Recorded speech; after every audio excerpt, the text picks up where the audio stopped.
e assim sucessivamente. Deixa eu voltar aqui, já volta daqui. Isso. Em cima tem a apresentação bem no cantinho, que aí ele toma a tela inteira. Amém? Então vamos dar início. Eu quero ler 1 Coríntios, capítulo de número 1. Os irmãos estão bem? Amém? Amém. Tudo na paz? Quem está feliz com Jesus? Glória a Deus. Pastor Vitor já fez a leitura do versículo 1 ao versículo de número 9. E eu quero ler apenas o versículo de número 18 para embasar a nossa mensagem de hoje, que diz assim: pois a mensagem da cruz é loucura para os que estão perecendo, mas para nós que estamos sendo salvos é o poder de Deus. Amém? Curva a sua cabeça, vamos orar. Senhor Deus, Pai querido e santo, nós te damos graças. Nosso coração está grato, alegre, porque a tua misericórdia dura para sempre. O Senhor continue falando conosco através da sua palavra, abençoando a tua igreja, fortalecendo o teu povo, pois é a oração que nós fazemos em nome de Jesus. Amém. Meus irmãos, nós temos registrado no Novo Testamento pelo menos 13 cartas do apóstolo Paulo, que durante toda a sua vida ele dedicou ao santo ministério, ele dedicou evangelizando, ele dedicou realizando a obra de Deus. E nós vemos nas quartas passadas, na nossa série, que essas cartas elas são consequências de necessidades, além, claro, da inspiração do Espírito de Deus. Paulo, ele como um pastor, como um apóstolo, ele observava as necessidades de cada comunidade, de cada região, e ali ele plantava uma igreja, ali ele discipulava, ele evangelizava, ele apresentava Cristo, mas também em seguida era uma cultura de Paulo de fortalecer aquelas igrejas em que ele havia passado. Portanto, a nossa primeira carta nesta série é a primeira carta aos Coríntios. Nós já ouvimos muito em relação a esta carta, nós conhecemos esta carta, e é claro que, como toda a palavra de Deus, precisa ser conhecida e reconhecida de cada um de nós, mas o que nós vamos fazer aqui é um panorama, uma leitura.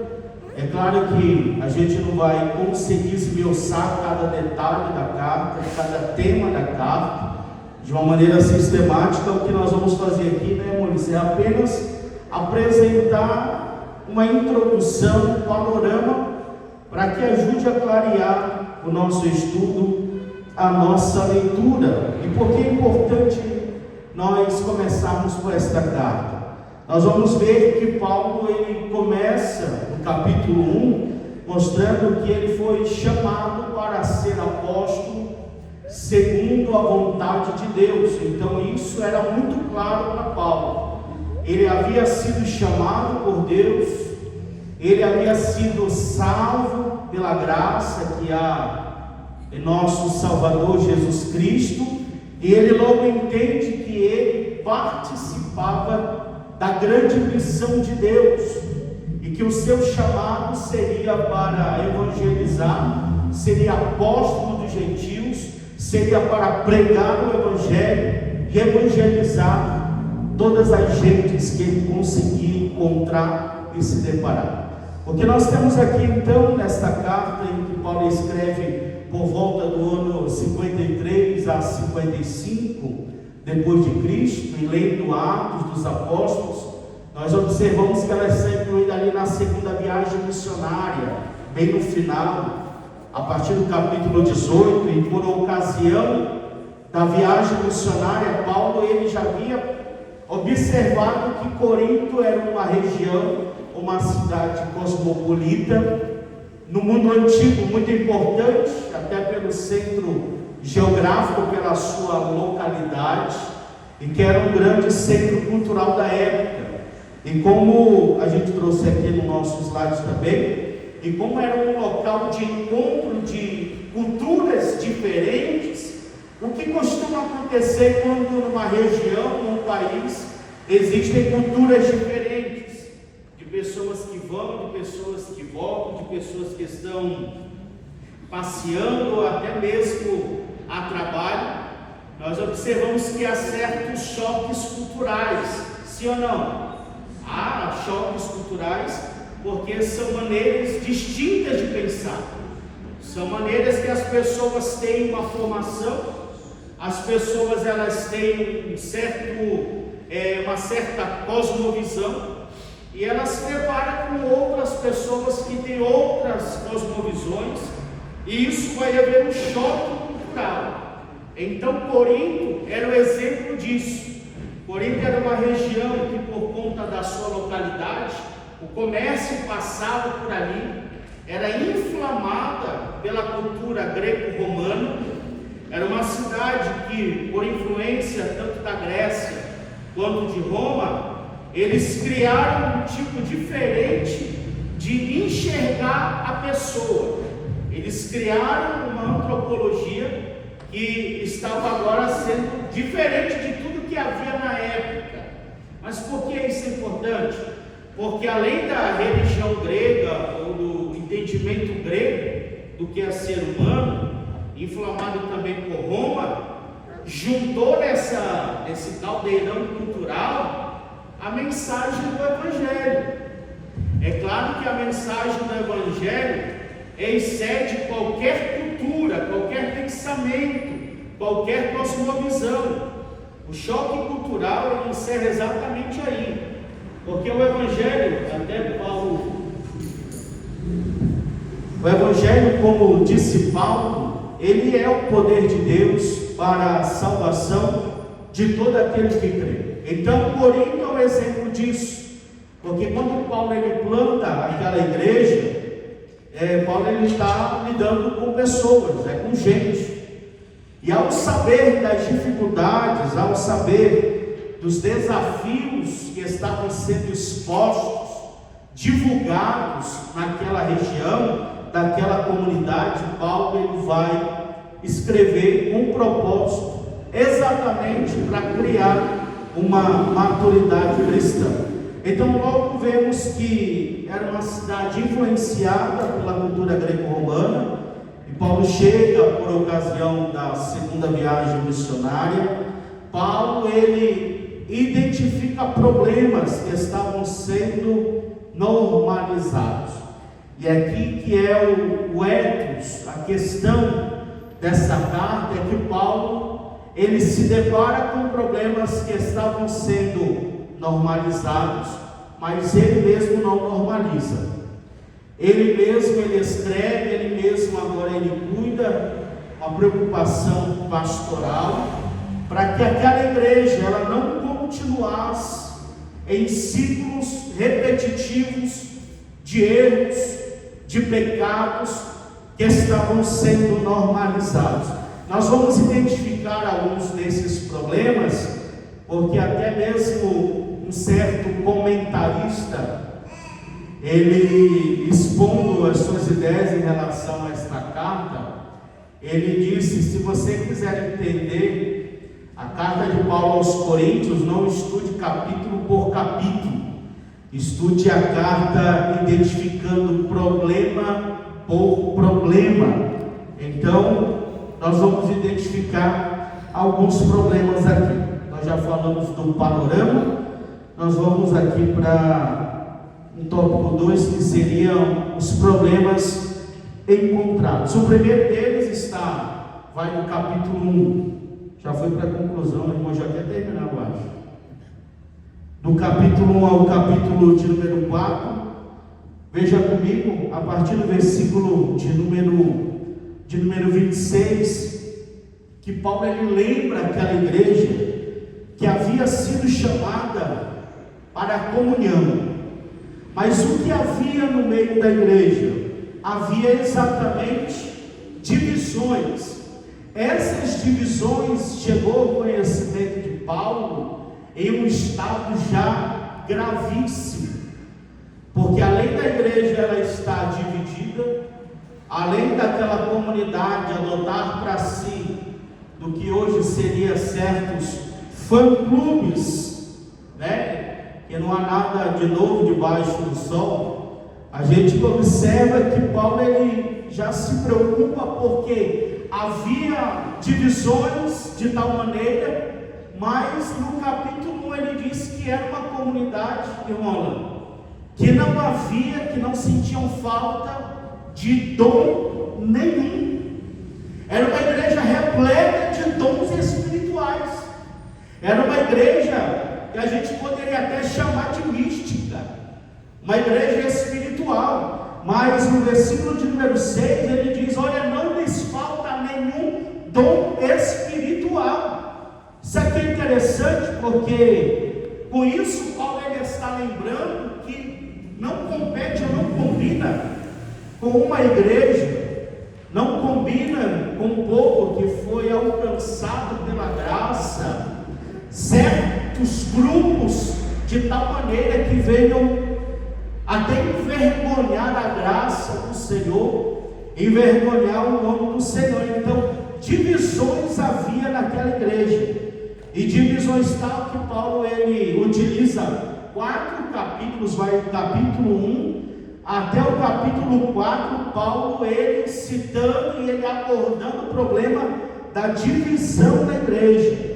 E só que era uma divisão, e Paulo ele vai se deparar com um grupo que era um grupo dos superapóstolos. Além desses grupos serem grupos que diziam que uns eram de Apolo, outros eram de Paulo, outros eram de Cristo, eram grupos espirituais, entre aspas, e eram grupos que estavam sendo popularizados por isso, porque como eles estavam no meio de uma cultura greco-romana, eles valorizavam o discurso, a retórica, a performance. Então é alguém que falava bem, alguém que tinha certa articulação nas palavras, logo essa pessoa era ovacionada. Então no capítulo 3, quando ele diz que apesar daquela comunidade, no capítulo 1, ser uma comunidade espiritual, cheia de dons, capítulo 3, versículo 1, ele diz: olha, eu não pude falar com vocês de maneira espiritual, eu precisei falar com vocês de maneira carnal, como crianças em Cristo. Isso é um ensinamento para nós que somos pentecostais, porque o fato de nós acreditarmos na qualidade dos dons, o fato de nós sermos espirituais nesse sentido, falarmos em línguas, sermos renovados, cremos na qualidade dos dons, isso não é sinal de maturidade cristã. E Paulo escreve essa carta de Éfeso, e aí nós temos registrado 2, mas é bem possível que ele escreveu muito mais, 3, 4 cartas para aquela comunidade, mas nós temos 2 no Novo Testamento, exatamente para corrigir esse problema, porque uns olharam para Paulo, que tinha uma raiz grega, falava bem, era um homem que Paulo mesmo diz que ele era poderoso em palavras, o homem do discurso, o homem da retórica, o homem da fala, e alguns diziam logo na igreja: olha, eu acho que eu sou do grupo de Apolo. Era bem confortável para eles. Eles olhavam para outros grupos e diziam: vocês são do grupo? Está no versículo 6 do capítulo 3, nós vamos ver. E que uns diziam que era de Apolo, outros diziam: não, quem implantou essa igreja foi Paulo, então eu sou de Paulo, apóstolo, homem de Deus. Ele tem diversos dons, habilidade incrível. E uns diziam, né, e alguns até dizem que era o pior grupo, era aquele: não, a gente é de Cristo, né? Se escondiam atrás disso. Havia até um certo concurso de popularidade. Porque se Apolo falar bem, eu sou de Apolo. Se Paulo é um grande homem de Deus, eu sou de Paulo. E até para manter uma imagem espiritual, eu sou de Cristo. E Paulo, ele, para corrigir isso, ele declara de uma maneira solene, dizendo: olha, eu plantei, Apolo regou, mas quem dá o crescimento é o Senhor Jesus. De sorte que nem o que planta, nem o que rega é coisa alguma, mas Cristo em Deus. E ele utiliza essa expressão que parece estranha aqui na NVI, para dizer: olha, Cristo, ele é Deus. Então, apesar de vocês terem contato com uma certa teologia que aborda a humanidade de Cristo, ele continua sendo Deus. É plenamente homem, plenamente Deus. Porque é inconcebível na cabeça de pessoas, irmão, inflamada pela filosofia grega, de um homem ele ser Deus, e a notícia que se tem é que ele morreu e depois ele ressuscitou. Então, isso também é um ensinamento que eu até pergunto: será que tem alguma diferença dos nossos dias? Será que existe concurso de popularidade, de pregadores, de homens que se escondem atrás da fé, e tem alguns que contratam até equipe de mídia, até equipe de marketing, porque o negócio dele é ser conhecido, é ser reconhecido em toda a face da terra. Isso é a beleza da palavra de Deus, meu amigo. Porque foi escrito primariamente para aquele povo, mas é tão atual quanto o jornal que vai sair amanhã. É a atualidade da palavra de Deus que faz com que esta igreja, com que a nossa vida em Cristo permaneça, e permaneçamos vivos e constantes em Cristo. Então, toda essa popularidade, Paulo ele desfaz essa ideia, dizendo: olha, que os homens nos considerem como ministros de Deus, não como superapóstolos, não como homens mais importantes da face da terra, não como pessoas tão importantes. Aqui, graças a Deus, não tem, aí fora é quase a quarta pessoa da Trindade, né? É só lá em Roraima que tinha. Eu acho que aqui também tem, irmão, lá. E não é difícil a gente encontrar. Os homens querem ser populares. E eu gosto da praticidade para falar com a igreja em relação às cartas, aos evangelhos, toda a palavra que comunica com a nossa realidade. É um tempo em que a popularidade, quem tem a cara no Instagram, quem tem a cara no YouTube, parece que ele é um ser diferenciado. Ele é mais espiritual do que um presbítero, que tem uma vida dedicada ao Senhor. E às vezes muitos criam até fã-clubes. Ninguém fala desse superapóstolo não, porque ele é meu de estimação. Enquanto Paulo diz que os homens nos considerem como ministros de Deus. Paulo ele utiliza pelo menos 3 palavras durante as suas cartas para falar a relação da função ministerial. Sei que você sabe disso. Ele fala em algumas cartas sobre o doulos, que é o escravo, que ele mesmo se chamou de escravo de Cristo.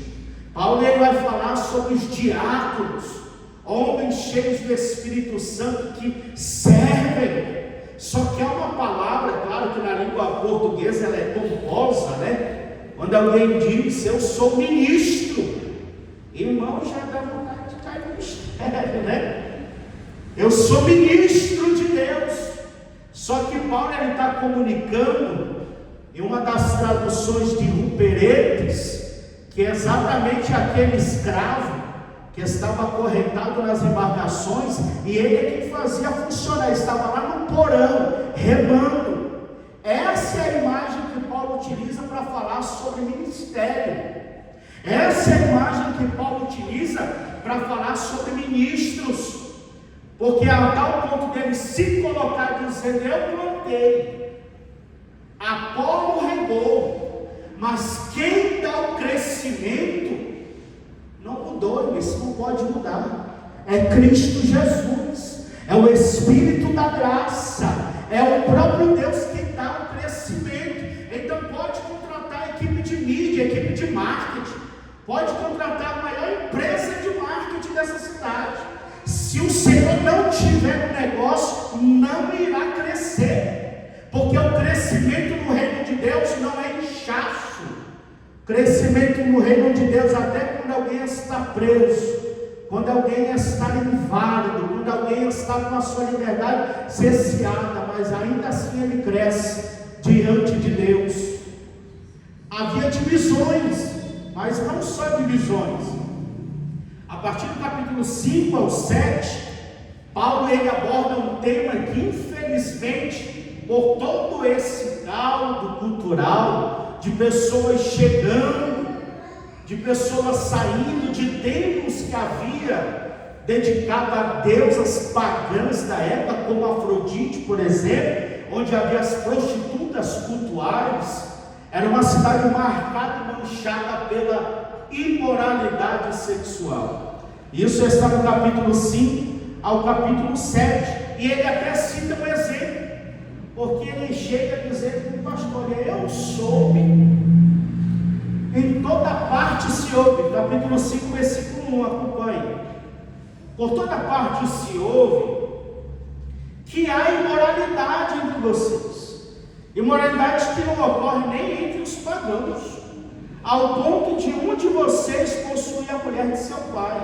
Aqui não era mãe, aqui era madrasta.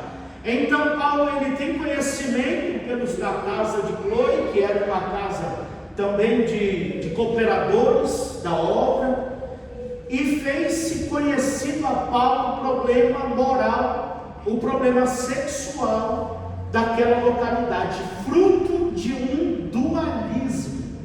Mas o que é o dualismo?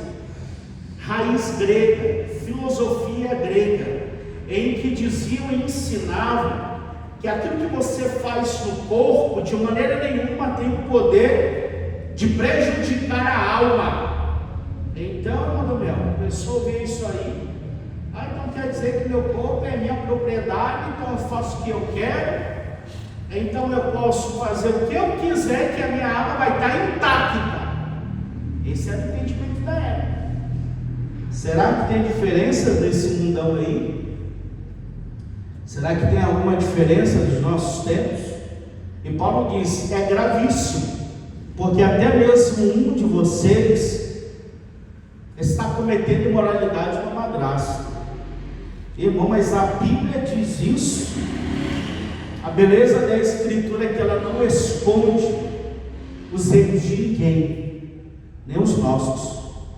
Ela aponta com o objetivo de nos curar. Ela aponta com o objetivo de salvar a nossa vida. E como Paulo ele cita isso, ele diz: olha, e vocês ficaram inertes, vocês acompanharam essa situação e ficaram indiferentes, acobertaram, não falaram sobre, não colocaram o dedo na ferida para que houvesse cura. Vocês nem estão falando. Nós tivemos uma aula da EBD exatamente sobre isso, sobre dar nome aos pecados, sobre a nossa posição diante dos erros, que de maneira nenhuma é para expor, é para destruir ninguém, mas para salvar a igreja, nem que seja para expor, para que haja cura do rebanho do Senhor, tem que ter coragem para fazer. Porque quando Paulo ele diz, só que ele não fala só do pecado, ele fala da ação que deve se ter diante desse pecado. Quando ele diz assim, versículo 2, capítulo 5, vocês estão orgulhosos, não deviam porém estar cheios de tristeza, expulsar da comunhão aquele que fez isso? Porque se alguém quebrantado o coração exposto ao pecado, enfrentado, disponível para mudar, o Evangelho abraça. Mas em relação ao iníquo, em relação ao apóstata, Paulo ele até diz: enquanto ao herege, tu corrige ele 1 ou 2 vezes. Não se bate boca com o herege, você evita, você sai de perto. O iníquo aqui é para ser tratado com veemência, com intrepidez. E Paulo ele diz: apesar de eu não estar presente fisicamente, eu estou com você em espírito, e já condenei aquele que fez isso, como se eu estivesse presente entre vocês. Quando vocês estiverem reunidos em nome do Senhor, e estando eu com vocês, estando presente, há também o poder do nosso Senhor Jesus Cristo. E há uma declaração que é difícil de engolir, é difícil de pregar, é difícil de ensinar, é até difícil para os estudiosos, irmãos, quando ele diz: olha, entregue esse homem a Satanás. Porque havia um pecado deliberado, como a expressão que Hebreus usa, né? Se alguém pecar deliberadamente, a tal ponto de se apostatar da fé, isso aqui é exatamente igual, mas Paulo ele cita para que esse seja recuperado. Então havia imoralidade entre aqueles irmãos, e um detalhe, Paulo chama essa igreja de santos. No capítulo 1, ele até diz que ele escreve para quem? Para a igreja de Deus que está em Corinto, irmãos. Apesar de toda a dificuldade, de todos os erros, eu citei 2 apenas. Apesar de todo o pecado, de toda a iniquidade, ali havia uma igreja de Deus. Ali havia um povo de Deus. Ali havia uma igreja. Esse é o paradoxo da graça, que alcança gente que talvez, se fosse da nossa escolha, a gente não escolheria. Mas a graça, ela alcança o mais vil pecador. Havia divisão, imoralidade sexual, fruto de filosofias. Havia também discussão em relação à alimentação, porque muito dos sacrifícios pagãos envolvia o sacrifício de animais que tinham o sangue sufocado, era a carne sufocada, melhor dizendo, e era distribuído para os demônios. E é nessa questão que Paulo ele escreve, dizendo para aqueles irmãos não terem comunhão com os demônios. São expressões fortes, são detalhes fortes que Paulo ele cita para que aquela igreja ela se arrependesse e chegasse à maturidade espiritual. Então, no capítulo 8 ao capítulo de número 10, Paulo ele fala sobre essa comida sacrificada aos ídolos. Do capítulo 11 ao 14, aqui é interessante, Paulo ele vai falar sobre o encontro semanal que havia naquela igreja. Quando aquela igreja se reunia, era um outro problema. Aqui, graças a Deus, nós somos todos civilizados. E quando a gente lê alguns relatos, irmão Sérgio, daquelas comunidades antigas, especialmente esta que nós estamos expondo hoje, era uma igreja que havia disputas para quem comia a melhor parte do pão, o maior pedaço do pão, de tal forma que se embriagavam, vinham de outras festas culturais, e quando se reuniam agora para estar à mesa do Senhor, participar da mesa do Senhor, havia mais confusão do que união. E graças a Deus nós estamos no jardim união. Havia mais briga do que outra coisa. Não discerniam o corpo, o culto, a fé.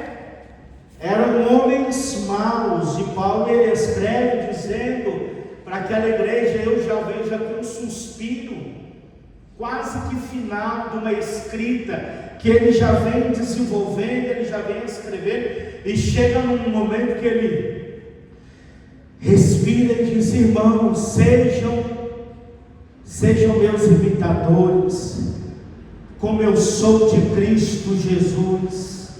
Imitar os personagens pagãos pode ser muito fácil para vocês. Imitar religiões estranhas, e estranhas aqui no sentido de moral, é muito fácil.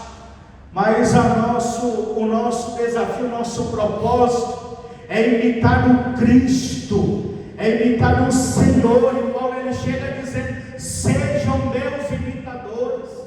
Parem de imitar cultos estranhos, parem de imitar formas estranhas com o corpo, praticando com o corpo atos imorais. Parem de imitar. Então era um povo que gostava de imitar, o povo greco-romano, do teatro, da hipocrisia, que é a máscara. E ele chega no ápice dizendo: sejam meus imitadores, como eu sou de Cristo Jesus.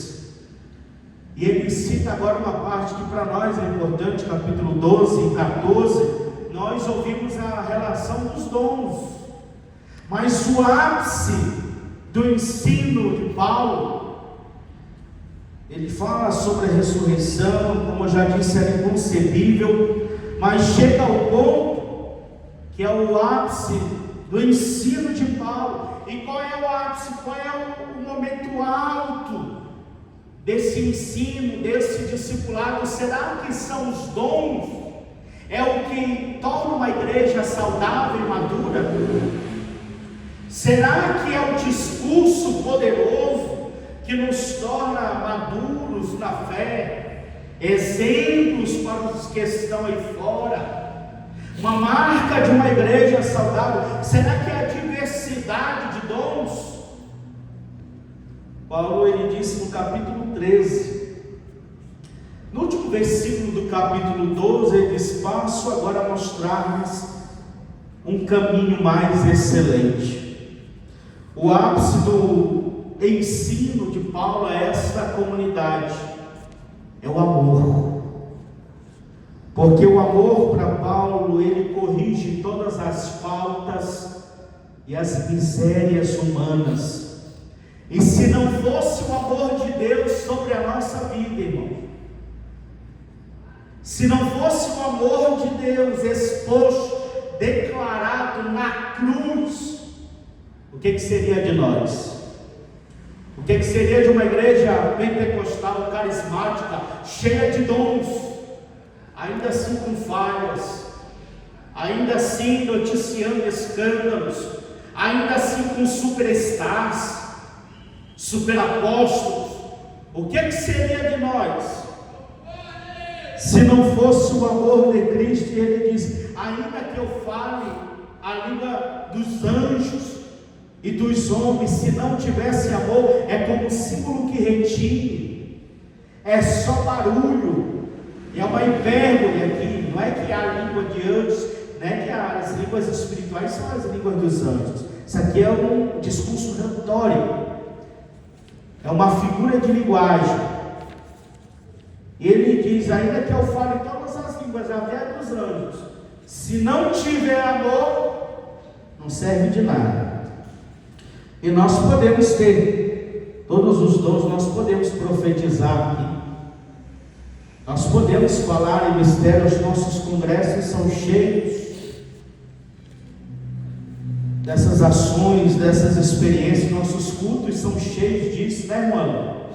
Mas se não houver amor, não importa o quão dotado nós somos de dons, ou de habilidades, ou de inteligência, porque para o mundo greco-romano, ele fala que é uma coisa que ele chama de loucura,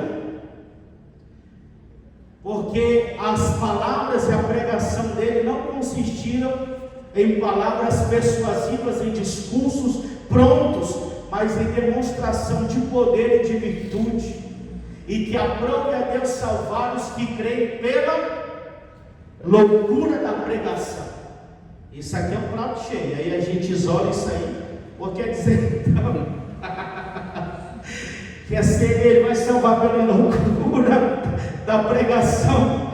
Eu vou jogar logo esse culto aí embaixo, andar por debaixo desses bancos.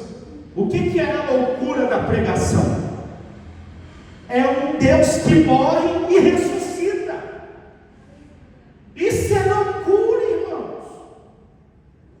Se não for pela fé, e é a aula de domingo também do nosso professor aqui, que ele falou sobre isso, em que Paulo chega em Atenas, havia diversos altares, e um ao Deus desconhecido. E Paulo ele se utiliza daquilo para pregar e para dizer: o Deus a que vocês ouvem até servem sem conhecer, é esse que eu venho pregar. Porque a ressurreição para Paulo é tão importante, que além de inaugurar já a nova criação de Deus, para quem está ouvindo isso, Paulo foi chamado de falador, bauleiro, louco. Ele diz: mas é loucura para os que se perdem, para os que se acham racionais. Eu queria ouvir os filósofos da época, pastor Victor Tiago Rodrigues. Eu queria ouvir os filósofos falando na época, quando Paulo discursou isso, pregou isso. Eu queria ver todo mundo atribulado na época. Mas como assim? E Paulo insistindo: é loucura para vocês que estão se perdendo, mas para nós é o poder de Deus. Então o poder de Deus, tendo a base, o amor, e não é amor sentimento, não é amor paixonite, é um amor que me torna capaz de ser um mártir da igreja. Irmãos, agora isso aqui seria um tema à parte, porque a gente ia chorar junto, ia lamentar, como Paulo até diz para a igreja, que deviam chorar e lamentar pelo pecado. Porque quantos de nós temos a coragem, e no capítulo 3 ele diz: nem que eu entregue meu corpo para ser queimado, se não tiver amor, nada disso me valerá. O amor nunca perece, o amor não arde inveja, ele não se vangloria. Isso aqui é complicado, porque eu sou o primeiro a dizer: tem muita soberba aqui no meu coração, tem muita coisa ruim, que se não for a graça, que se não for Deus operando, é só discurso e conversa fiada. E o ápice dessa carta, na primeira, para corrigir esses problemas, é dizer que vocês sejam espirituais, que vocês sejam, na nossa linguagem, pentecostais, sejam, mas com racionalidade e com amor, com entendimento e com amor, com graça, mas com amor também, e que os homens aí fora, quando olhar para nós, não nos considerem como superapóstolos. Tem gente que, quando não entende o ministério, ele enxerga como uma carreira, ele vai enxergar como um sistema que traz sentido para a vida dele. Não, eu tenho que estar lá, porque se eu não chegar lá, parece que ele não chega em lugar nenhum. A linguagem que ele utiliza é a linguagem mundana: eu tenho que chegar lá, e quando eu chegar lá o negócio vai funcionar, aí vão me respeitar. Aí Paulo, preso, apanha e ensina que os homens nos considerem como ministros de Deus. E no último capítulo, depois que Paulo ele fala sobre a ressurreição, ele aborda temas como a coleta do povo de Deus, as saudações finais, e eu queria encerrar esta noite exatamente trazendo esses 3 pontos, recapitulando: o primeiro, o panorama; o segundo, os problemas encontrados; e o terceiro, o ápice do ensino de Paulo se dava pelo amor. Amém? Vamos orar nessa noite? Eu já